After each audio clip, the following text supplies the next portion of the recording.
മൂന്നാർ നല്ല തണ്ണിയിൽ കാട്ടാന ഇറങ്ങി ജനവാസ മേഖലയിൽ ഇറങ്ങിയ ആന വ്യാപകമായി കൃഷി നശിപ്പിച്ചു എന്ന് വാർത്ത വരുന്നു. വനംവകുപ്പ് സംഘമെത്തി ആനയെ ഇപ്പോൾ തുരത്തി വിട്ടിട്ടുണ്ട്. കട്ടപ്പനയിൽ നിന്ന് രാഹുൽ വിജയൻ തത്സമയം ചേരുന്നു. മൂന്നാറിലെ നല്ല തണ്ണിയിൽ എന്താ സംഭവിച്ചത് രാഹുൽ?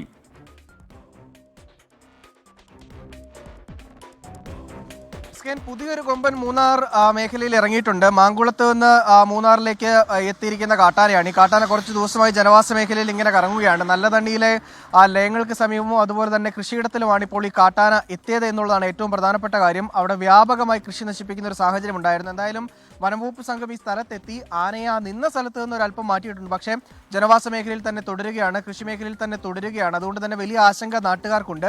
അതിനെ പൂർണ്ണമായിട്ടും വനത്തിലേക്ക് തുരത്താനുള്ളൊരു നടപടി വേണമെന്നുള്ളതാണ് ഏറ്റവും പ്രധാനമായി നാട്ടുകാർ ആവശ്യപ്പെടുന്നത്. പക്ഷേ ആന പിൻവാങ്ങാൻ കൂട്ടാക്കിയിട്ടില്ല. വനംവകുപ്പ് സംഘം അവിടെ ഉണ്ടെങ്കിൽ പോലും ആ ജനവാസ മേഖലയോട് ചുറ്റിക്കറങ്ങി നിൽക്കുകയാണ് എന്നുള്ളതാണ് ഏറ്റവും പ്രധാനപ്പെട്ട കാര്യം. പുതിയ കൊമ്പന്മാർ മൂന്നാറിലേക്ക് എത്തുന്നു എന്നുള്ളതും വളരെ ആശങ്കയുണ്ടാക്കുന്ന കാര്യമായി നാട്ടുകാർ പറയുന്നുണ്ട്. എസ്കെൻ.